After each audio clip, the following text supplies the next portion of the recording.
Hi! இன்னைக்கு குழந்தைங்களுக்கு ரொம்ப பிடிச்ச கோபி மஞ்சூரியன் சப்பாத்தி ரோல் எப்படி செய்கிறேன்னு பார்த்துடலாம். இதுக்கு உப்பு மஞ்சள் தூள் சேர்த்து பிளான்ச் பண்ண காலிஃப்ளவர் துண்டுகள் எடுத்துக்கிறேன். அதில் கார்ன்ஃப்ளவர், மைதா மாவு, தேவையான அளவுக்கு உப்பு, கொஞ்சமாக மிளகுத்தூள், இஞ்சி பூண்டு பேஸ்ட் இது எல்லாத்தையும் சேர்த்து நல்லா இந்த மாதிரி கையால் பிசறி வச்சிடலாம். தேவைப்பட்டுச்சுன்னா தண்ணி கொஞ்சம் தெளித்து விட்டு பிசறிடலாம். இது இருக்கட்டும். இப்போ அடுத்து நம்ம சாஸ் செய்ய போகிறோம். அதுக்கு chilli sauce, tomato ketchup, soya sauce, கொஞ்சம் வினிகர், அப்புறம் கார்ன்ஃப்ளவர், தேவையான அளவுக்கு தண்ணி சேர்த்து நல்லா இந்த மாதிரி டைல்யூட் பண்ணி ஒரு சாஸ் மாதிரி கரைச்சி வச்சிடலாம். அடுத்தது சூடான எண்ணெயில் நம்ம இந்த ரெடி பண்ணி வச்ச காலிஃப்ளவர் துண்டுகளை போட்டு நல்லா பொன்னிறமாகிற வரைக்கும் இந்த மாதிரி பொரிச்சு எடுத்து வச்சிடலாம். அடுத்தது இன்னொரு பேனில் கொஞ்சமாக எண்ணெய் விட்டு குட்டியாக கட் பண்ண இஞ்சி பூண்டு சேர்த்து நல்லா கோல்டன் ப்ரௌன் ஆகிற வரைக்கும் வதக்கிக்கணும்.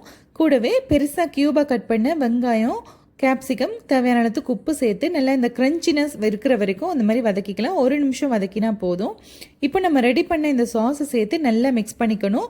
சாஸ் ரொம்ப திக்காகுதுன்னா நீங்கள் 1 டேபிள் ஸ்பூன் போல் தண்ணி விட்டுக்கலாம். இப்போது இந்த சாஸ் கொஞ்சம் குக் ஆகினதும் இந்த காலிஃப்ளவர் துண்டுகளை சேர்த்து நல்லா டாஸ் பண்ணி கொத்தமல்லி இலை தூவி நல்லா டாஸ் பண்ணி எடுத்துட்டிங்கன்னா இந்த மஞ்சூரியன் ரெடி ஆகிடும். அடுத்தது நல்லா மெல்லிசாக திரட்டி வச்ச சப்பாத்தி மாவை இந்த மாதிரி தோசைக்கல்லில் போட்டு சுட்டு எடுக்க போகிறோம்.